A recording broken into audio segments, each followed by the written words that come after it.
Another bunch of bits and pieces. I'm going to start a new quilt today using all of these pieces of strips. When I have a bucket that's kind of overflowing, I sort it into lengths.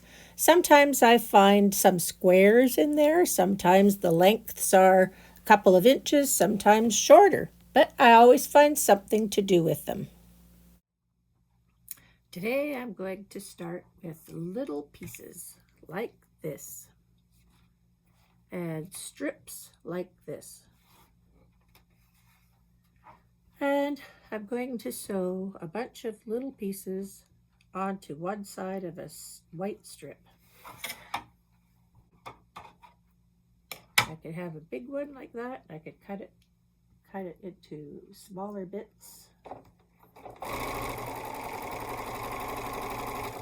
And I could have a piece like, here, I'll take some nice bright orange. That's good. Nice bright orange is brightening up the day.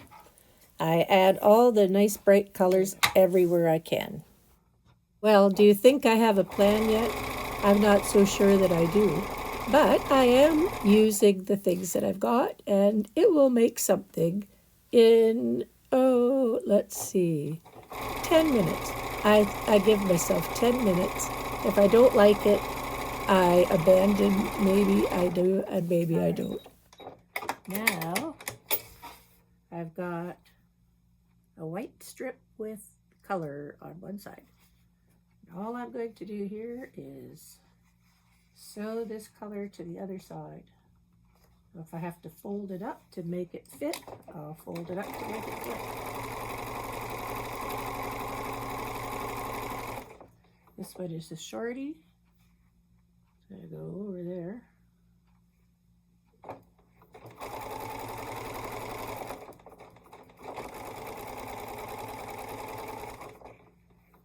Real-time sewing isn't very exciting to watch, but sometimes I come up with a plan while I'm just playing around with all of these little bits.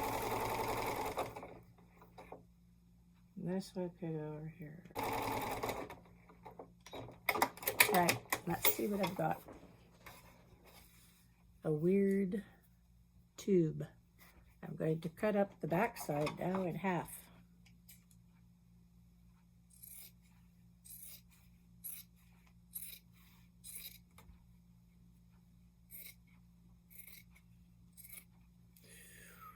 Without cutting the front one.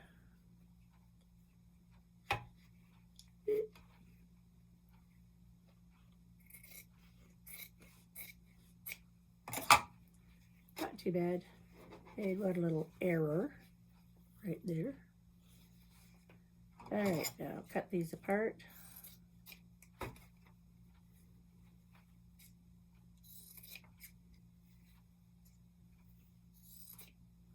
And I'm going to press them out.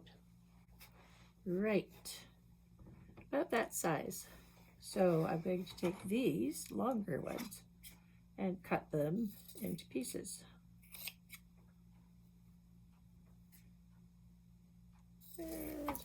Okay, this is random cutting time.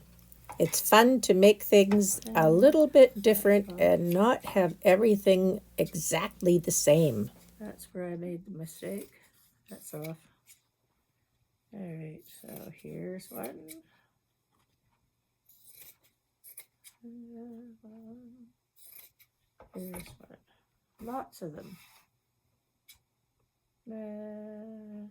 Make that into 3. Maybe just 2. There we go. So here I've got a whole bunch of little pieces. And now I want to sew a colored piece on here and do the same thing, fold it over, or sew another colored piece on here. Color to color. I've got lots of pieces. Sew them on the colored side. Color to color. Get another one here. I keep talking to myself so I remember what I'm doing. Sometimes I forget and sew the wrong thing together. And I've got lots of strips of color, various sizes, lots of them. Just pick something that looks nice with it. Keep going. Oh, fold it over. Keep going. I always try to chain piece whenever I can. Purpley one. That'll look nice with purple. Colors, colors. There's some more green. Lots of green here. That's too much at once.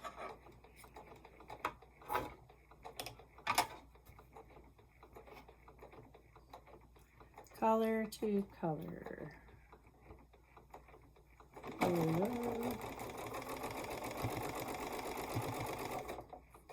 Another one here. Put this one with green too.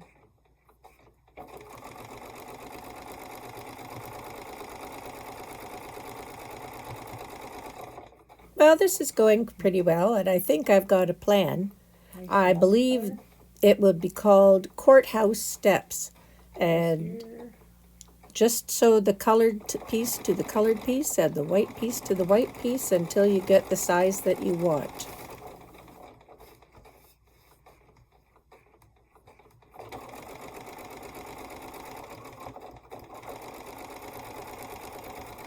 And I rather like the unstructured sizes. Making them just a little bit different, I think it's called wonky, is a great thing for me because I don't have to measure and I don't have to trim so much.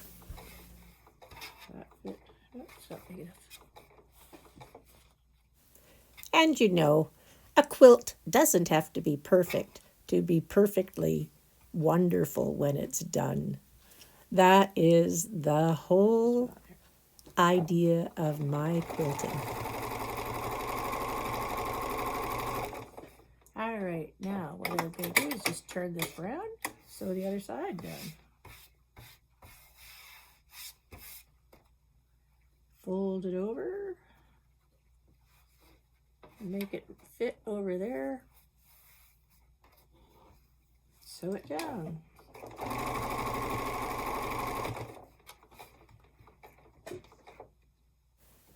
I like folding over the wider pieces and cutting afterwards.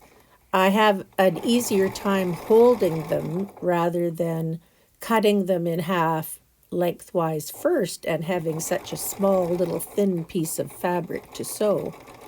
I like to keep the blocks a little bit smaller than big because I have a lot of short pieces and a lot of small thin pieces. So it's going to help me to make lots of blocks with a 4.5 inch dimension. And it's like that box of chocolates. You never know what you're going to get.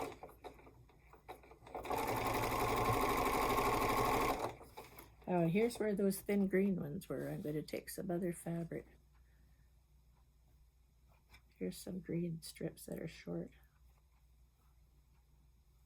They'll fit there. I might take these apart. Do them separately. And when I am using all of these scraps, I am not considering the fabric to be too precious. If it doesn't work, it'll work. I can easily toss it and it doesn't bother me. I haven't spent a lot of time on one thing. When you have a lot of short little pieces, leftovers, I don't know how you manage to do stuff with them, but I just work at them one at a time. Figure out a way to make use of it.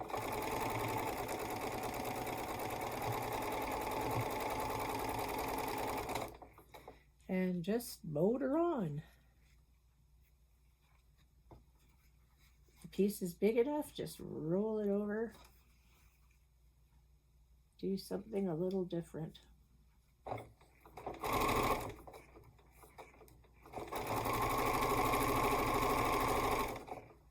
But I think it's interesting to just keep on going. Don't make it too precious.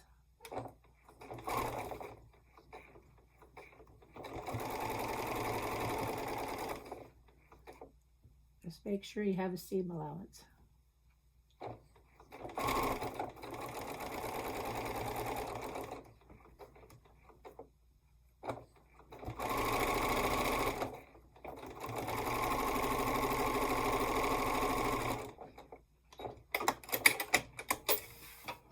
I'll separate these.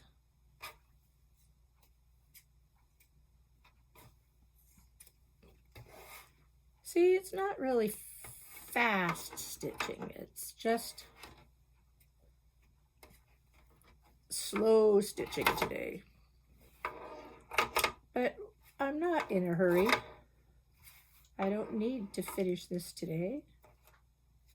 It's just an experiment, and it's going to make use of a lot of little things that I really don't want to throw away. So, not bad. They need a press so I can sew the next part.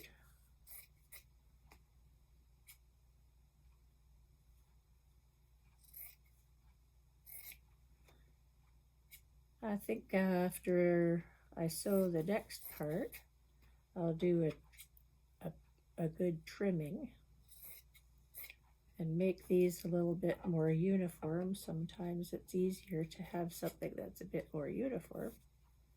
You're not making things too big. But maybe serendipity is the word of the day. You never know what you're going to get. So I'll press these open. Let's see what I've got now. Next time I'll sew white on the sides. So they're lopsided. Now I might just take my scissors or my rotary cutter on the mat, just trim off the ends. And if there's a lot of frayed bits, I'll just trim that off too.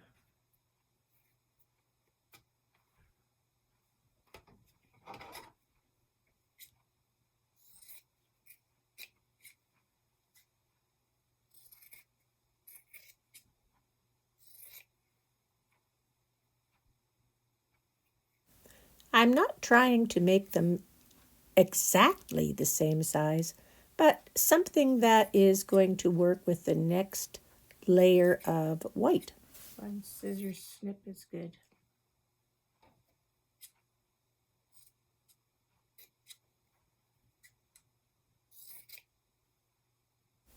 It's hard to believe that summer's almost over and fall is coming fast. And fall means lots of quilting time for me, lots of time in the basement. But I don't have the same drive that I used to have to make a quilt and make a quilt and make a quilt. I'm really more content now to use the things that I have and work away at something for a while. But I still really want to have one project at a time and not start something different. I think that will always be the thing that I have. Finish what I make. If I keep going with this, I think I should have enough blocks to make quite a nice quilt. And it's quite enjoyable, and I like to see all the varieties of colors coming. And now I just add very little waste. Next, white again. This time, sew white to white. It's easy to do this chain piecing too. Put it on there. Do the row all the way down. It's nice having some leftover strips. This one is about 2.5 inches.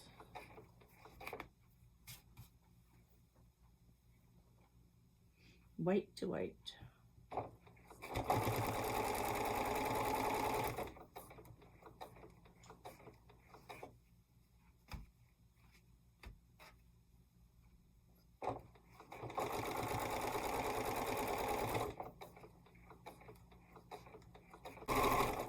bigger they get, the easier they are to sew.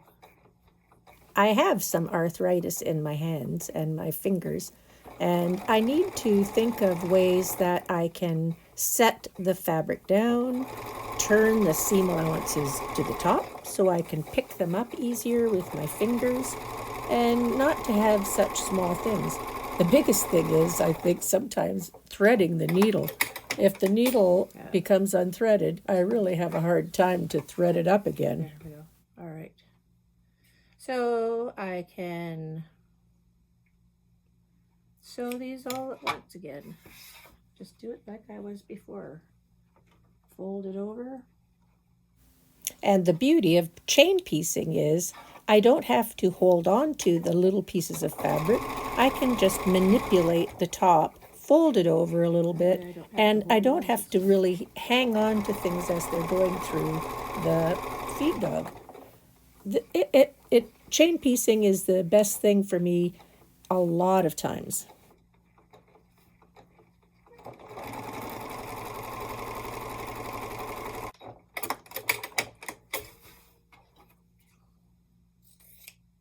Now, there's a lot of times that this is very mundane sewing. It's just trial and error, but it makes it fun, and it is certainly rewarding when you can have a quilt at the end of this. I think I'll have a quilt. I'm pretty sure I'll have a quilt, and I'm having lots of fun. All right, now just cut these in half again.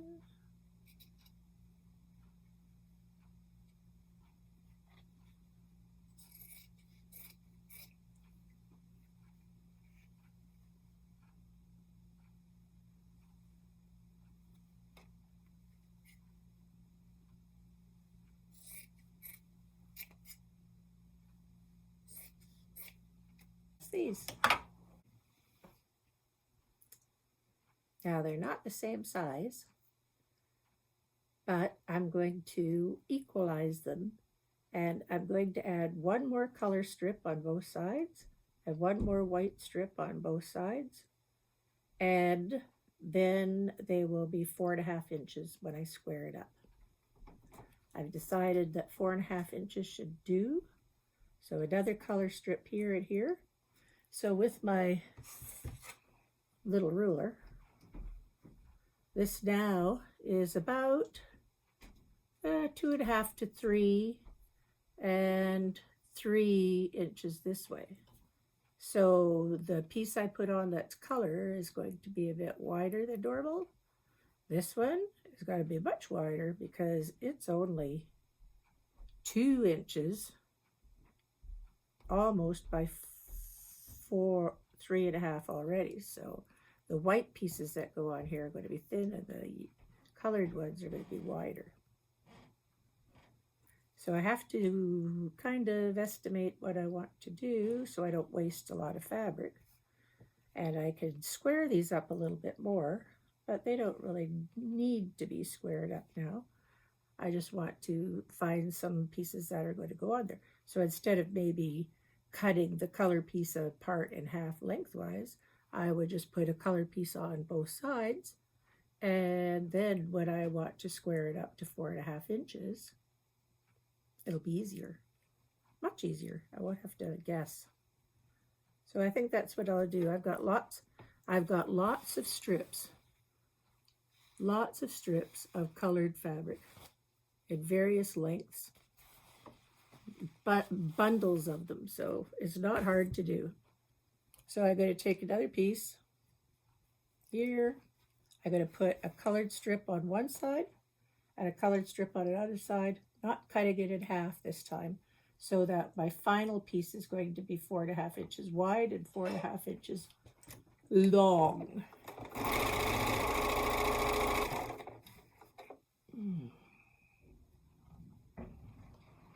Just need to get things that fit on my piece of fabric here. There, that one fits.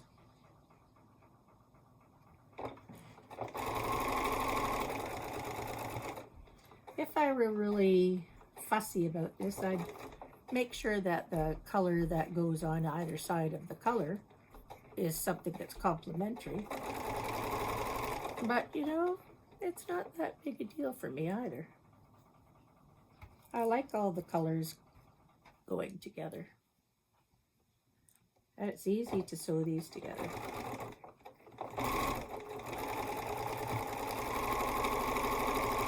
Always make sure I put color on the color. That's what I have to do. White on white and color on color.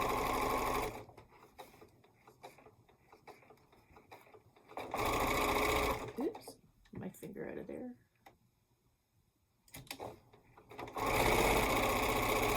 This piece is too short for this, but it will work for the starter of another one. Here's a strip of yellowy. I've got lots of yellow stuff here.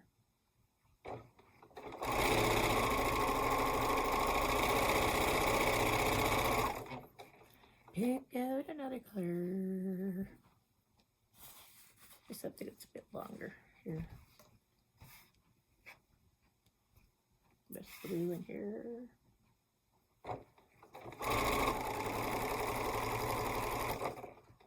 Yeah, put a yellow one on there.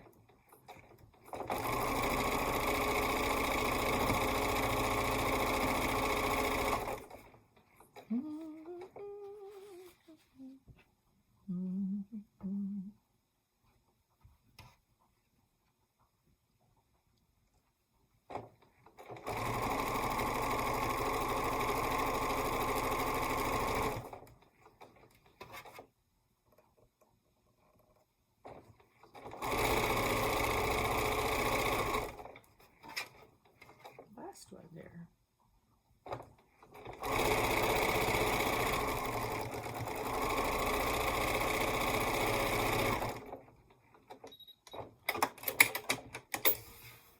Now I could separate them. Might make it easier to sew the next ones together if I don't have to scrunch and squiggle.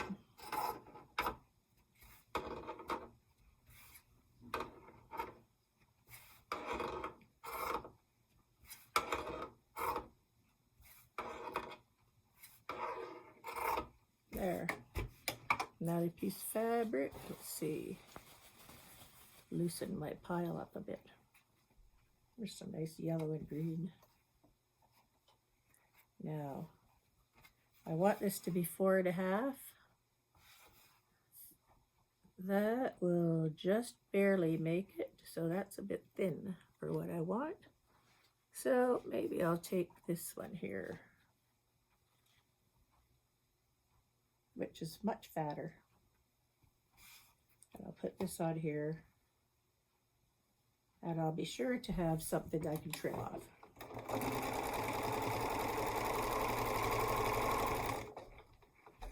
Likewise, this one. I use this ruler on my sewing machine a lot.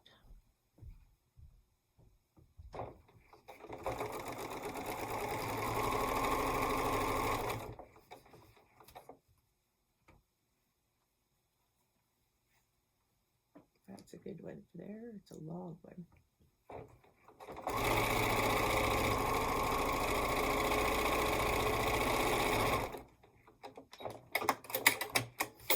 So when I finish all of these, I'll go press them, but I'll just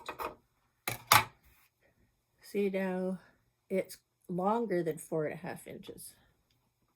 This is now 5.5 inches, but I can trim these off and use those for starter pieces for the next bunch that I'm going to make, because I'm going to make a lot of these.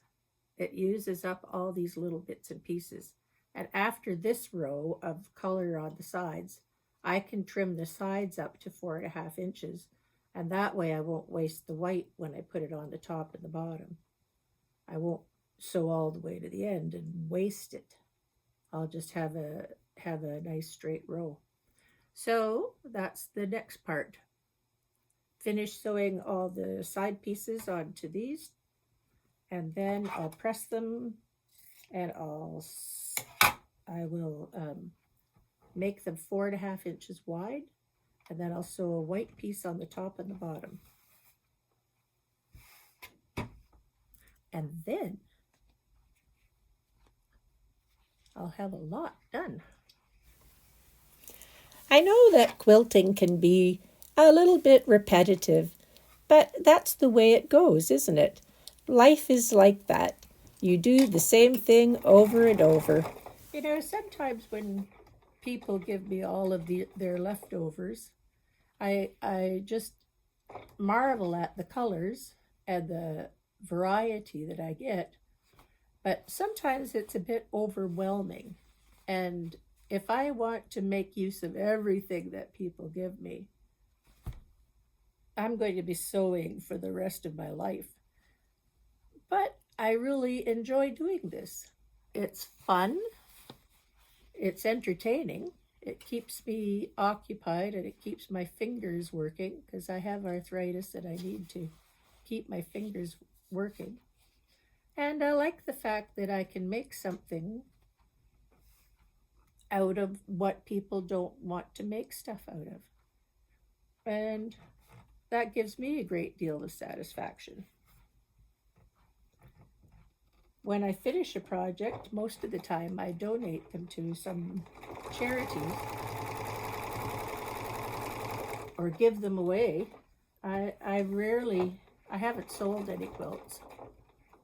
Not really. Somebody gave me $50 for a quilt. They thought that was a good price, and that's what they could afford. That's fine. I'm not doing this for a lot of money, that's for sure. I'm doing it because I find it's a worthwhile endeavor.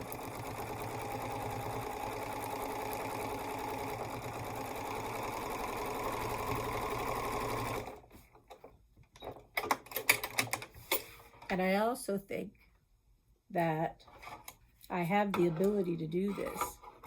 And if I can make use of things that might go into landfill, I think that's a good thing as well.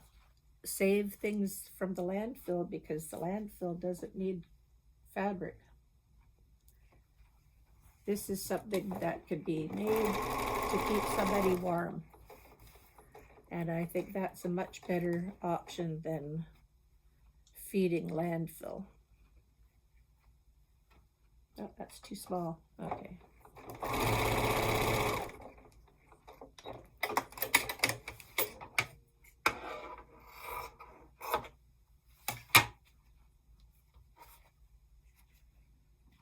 That's pretty. I like the look of them. Ooh, here's a nice pink. At this point, I would ask if you haven't subscribed, would you please consider subscribing? I have a message. I like to make videos, and it helps to help me continue on.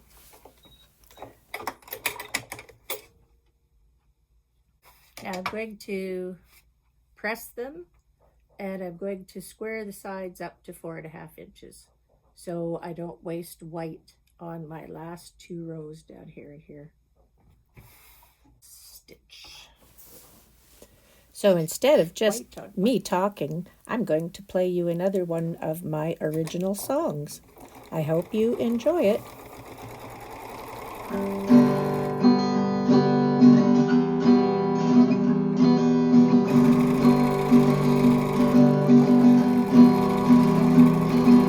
Mama saved the dresses that she wore when she was young, and Daddy's Sunday shirt that was faded by the sun. Every square a memory, every thread a prayer.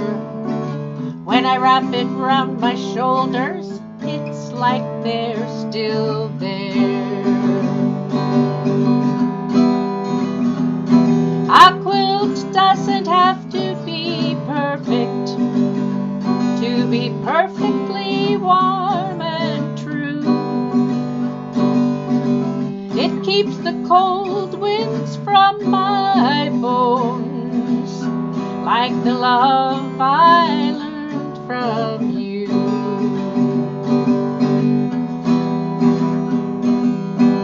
Grandma pieced it slowly by the fire late at night. Her fingers worn and weary, but her smile was always bright. said the beauty's hiding where the edges just don't meet.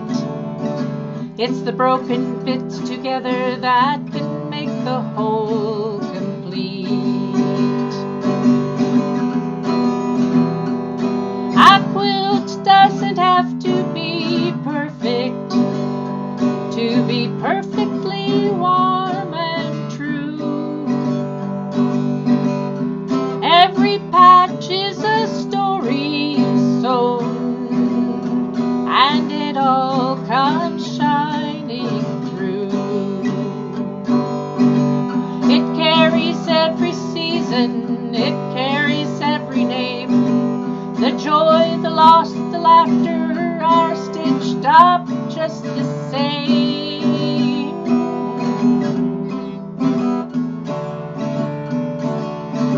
Now my daughter's learning with needle and thread. She says my seams are crooked, they don't go as I said. I tell her, darling, listen, that's the way it's always been. It's not the flaw that ruins it, it's the love that's woven in. A quilt doesn't have to be perfect to be perfectly warm and true. It keeps you safe when the night is long, like my heart is wrapped up in you. It keeps you safe when the night is long, like my heart is wrapped up in you.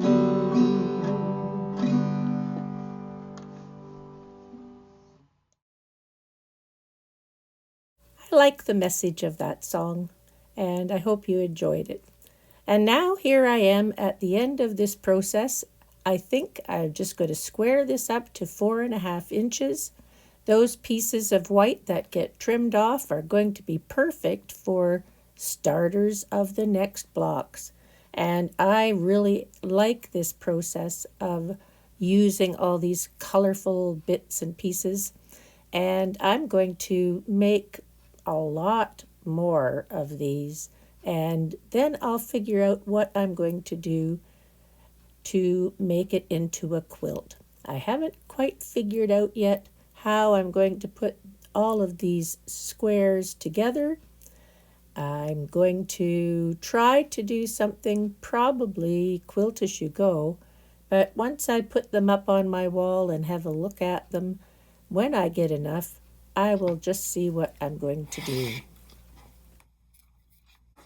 So for now, I'm going to just make some more blocks, square them up, keep making them until I fill up my wall.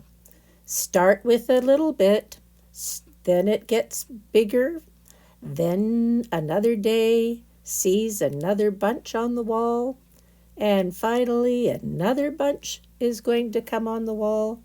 They look so pretty when they're all together, end to end.